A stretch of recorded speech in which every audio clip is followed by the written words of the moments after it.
down to Hotlanta, Scott Raven. Thank you, Scott McGregor. David, great talk. So I want to talk a little bit about culture here. So I work with leaders who are trying to get out of their own way. They are their own bottleneck to the dreams that they want, seen and unseen.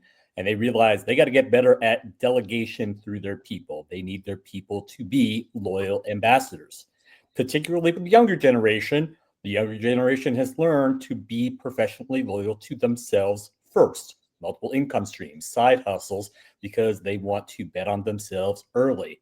How would you talk to these leaders that it's not either or, it's and? There are a few facets few lenses that you presented from the standpoint of their orientation as a leader, or is it from the standpoint of how do they interact with these different sort of demographics in terms of culture? I mean, there's kind of like some different layers here. It's meeting in the middle. So bringing their orientation to the orientation that their employees have. Okay.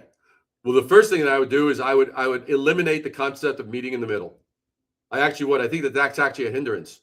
I think one needs to be fanatically inclusive. Like take a Gary Vaynerchuk, for example. He doesn't meet in the middle. He's like, hey, I want you to be happy. I want you to win. I want you to excel.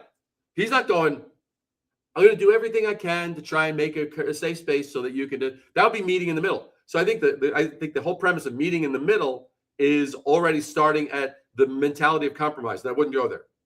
I think that'd be a misfire because let's look at what if you actually succeed? Hey, I met in the middle. Where's the win? Right? That's not even a good goalpost. So I would go, okay, how do I absolutely be so fanatical? Like when I speak, whether I'm speaking here or I'm delivering keynote, I'm going to be all in.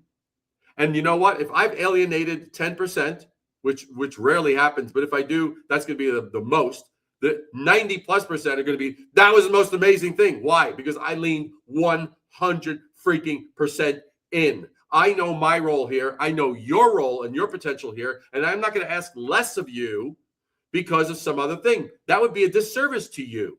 Why am I going to do a disservice to you? So to me, I think it's a matter of framing the discussion so that they realize that your intensity and inclination to go all in is in service of them, not as an opponent or a barrier or a hurdle that they need to leap. Does that help? Thanks. Does that help you? Is that good? You got it useful? Yeah, I know that we got a bunch of people. So, yep, spot on. Yeah, we're